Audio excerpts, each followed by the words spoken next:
Gayle and Laura here at the Track Shack with all this week's hot stories. Laura, you may recall that we broke the biggest scandal of the year when we revealed last summer that Senator John Kerry was dodging his Massachusetts tax obligations by birthing his new $7 million yacht in Rhode Island. Didn't that make you feel good? Oh, yeah. Fast forward, a lot of aggravation for John. He agrees. He writes a check to the Commonwealth for all right, around... no, excuse me. She writes the check to the Commonwealth. She writes the check to the Commonwealth Okay. for, something in the neighborhood of $500,000 in sales tax. Chump change. However, he never ponied up the excise tax to the town of Nantucket. But the real shame in all of this is that the excise tax on this 7 million 76-foot yacht is only $500. Here's a question.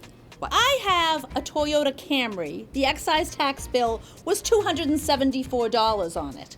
Why is the excise tax bill on John Kerry's $7 million yacht $500? It's just wrong.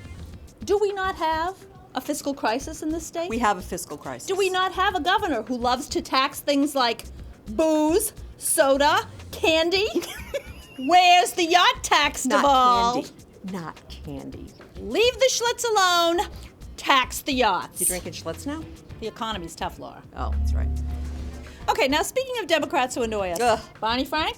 Who voted for him? I want names.